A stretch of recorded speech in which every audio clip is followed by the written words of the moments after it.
일본 정부는 G20 정상회담이 끝난 직후 강제징용 피해자 배상 문제를 빌미로 한국에 대한 수출 제한 품목 3가지를 발표했습니다. 3가지 품목 모두 일본산 수입 비중이 높고 우리 기업들이 제품을 생산하는데 필수적인 소재들입니다. 따라서 국내 기업들은 해당 물품에 대한 수급을 위해 밤낮 없이 노력하고 있는 상황입니다.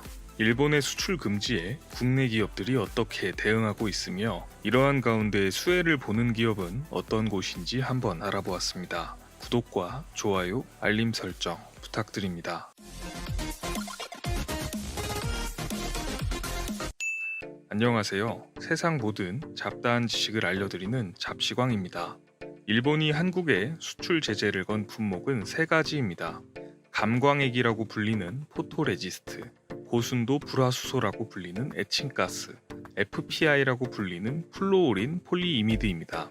모두 일본 기업이 세계 시장에서 70에서 90% 정도 독점에 가까운 점유율을 가지고 있는 소재들이며 국내 기업들도 일본에서 수입하는 비중이 높은 품목들입니다.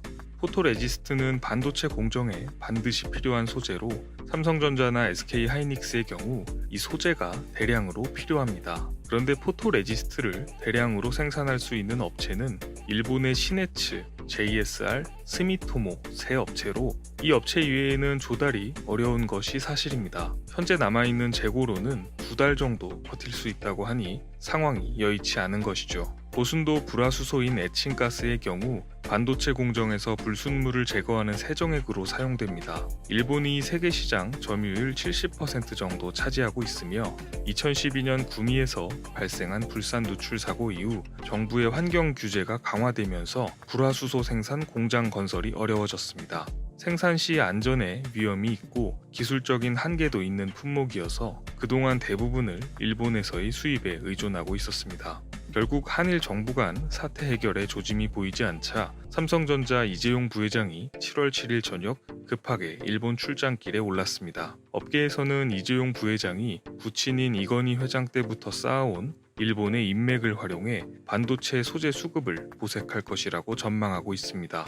일본의 반도체 소재 수출 규제로 삼성전자가 생산 차질을 빚을 경우 소니, 파나소닉 등 일본 기업들에게까지 피해가 갈 수 있다는 것을 전략적으로 피력할 것으로 보입니다. 마지막으로 플루오린 폴리이미드의 경우 TV와 스마트폰용 OLED 디스플레이의 소재로 쓰입니다. 특히 투명 폴리이미드 필름은 갤럭시 폴드의 디스플레이에 사용되는 핵심 소재로 알려져 있습니다. 따라서 이번 일본의 무역 제재로 가뜩이나 늦어진 갤럭시 폴드의 출시 일정이 또 연기되는 것이 아니냐는 관측까지 나왔었습니다. 그런데 국내 기업인 코오롱 인더스트리에서 폴더블 스마트폰용 투명 폴리이미드 필름의 양산 체제를 갖췄다는 다행스러운 소식이 전해졌습니다. 업계의 한 관계자는 폴더블 패널은 코오롱 인더스트리, SKC 등 잠재적 공급 가능 업체가 있기 때문에 일본 수출 규제의 영향이 제한적일 것이며 이번 기회에 핵심 소재의 국산화가 진행되어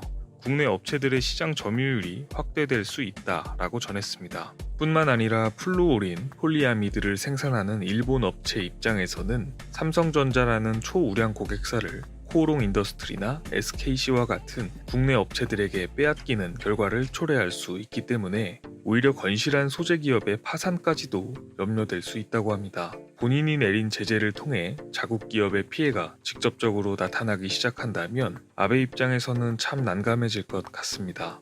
코오롱 인더스트리에서도 공식적으로 투명 폴리이미드 필름은 이미 양산 체제를 갖추었고 다수의 글로벌 디스플레이 업체에 샘플을 제공했으며 이미 적용한 업체도 있기 때문에 플루오린 폴리이미드 관련한 수출 규제가 이루어져도 필름 공급에 필요한 양산 능력을 보유하고 있다라고 밝혔습니다. 문제가 완전히 해결된 것은 아니지만 그래도 한 가지 품목이라도 국내 업체로 대체가 가능한 상황이라고 하니 다행스러운 생각이 듭니다. 일본은 이번 수출 제재를 오랫동안 치밀하게 준비해왔습니다. 국내 기업들 입장에서 타격이 클 수밖에 없는 소재들을 정확히 짚어서 수출 제재를 걸었습니다. 그리고 생각 외로 우리 기업들이 일본에 의존하고 있는 핵심 소재들이 많다는 것을 많은 사람들이 알게 되었습니다. 이번 위기를 기회 삼아 적극적인 기술 개발과 투자를 통해 일본산 핵심 소재의 의존도를 낮출 수 있는 계기가 되었으면 좋겠다는 생각이 듭니다.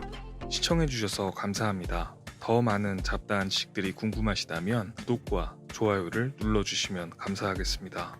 그리고 알림 설정도 해놓으시면 더 빠르게 만나보실 수 있습니다.